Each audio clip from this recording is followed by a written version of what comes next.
లేనిది ఉన్నట్టు చేసి చూపించారు. మొక్కుబడి చర్య జరిగితే ఒకవేళ నిజంగా ఉండి కావాలని ఏదో చూపించాలని జరిగితే అది మూసేసినట్టు జరుగుద్ది. మొక్కుబడి చర్య ఎప్పుడు అలా పబ్లిక్ గా జరగదు. అంటే లక్ష్మీ శ్రీనివాస కన్స్ట్రక్షన్స్ ఎండి విజయలక్ష్మి అంటే లేడీ డాన్ అనుకుంటున్నారు కదా. ఎందుకు మీరంటే అందరికి అంత భయం? లేడీ డాన్ అనేంతగా మీరు జనాల్ని ఎందుకు భయపెట్టారు? ఎవరిని భయపెట్టారండి? ఒక ఇన్సిడెంట్ చెప్తారా? మరి ఎందుకు లేడీ డాన్ అనే పేరు ఎందుకు వచ్చింది మీకు?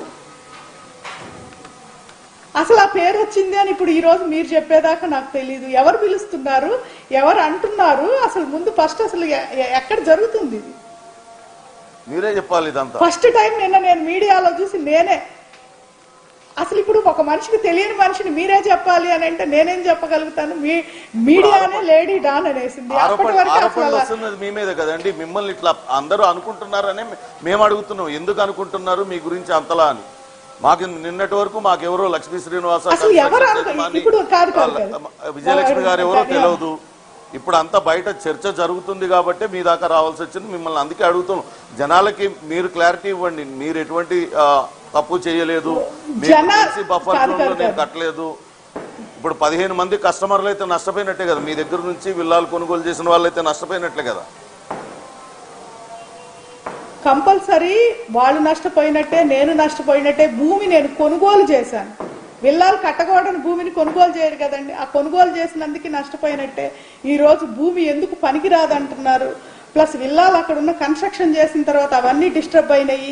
ఇప్పుడు కస్టమర్స్ కి వీళ్ళందరికీ మొత్తానికి కూర్చొని మళ్ళీ ఒక ఇల్లు సమకూర్చాలి అందరు కలిసి. ఇవన్నీ జరిగినప్పుడు నష్టమే కదండి. అసలు ముందు ఫస్ట్ అందరికీ నష్టమే.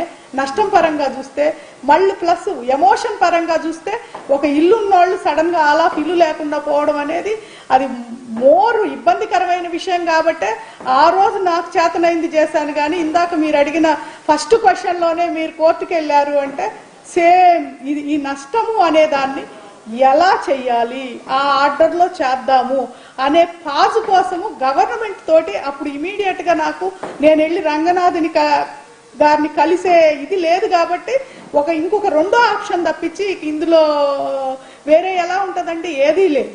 ఇప్పటికైనా నేను గవర్నమెంట్ ని కానీ అందరినీ కానీ కోరుతుంది ఏంటంటే ఆ సైట్ మీద ఏం జరుగుతుందో. విజయలక్ష్మి గారు, మీరు ఇప్పుడు కోర్టును ఆశ్రయించారు అంటే ఆ కోర్టును ఆశ్రయించిన దానిలో మీ ప్రేయర్ ఏంటి అని అడిగాను నేను. అది దానికి సమాధానం చెప్పలేదు మీరు. అంటే ఏం కోరుతున్నారు?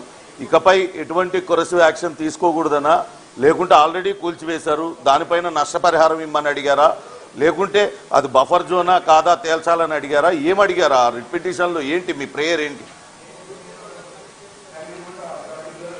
ప్రేయర్ ఏదైనా కానండి, అది లాయర్స్ ఆ రోజు వాళ్ళు అది తాత్కాలికంగా స్టాప్ చేయడానికి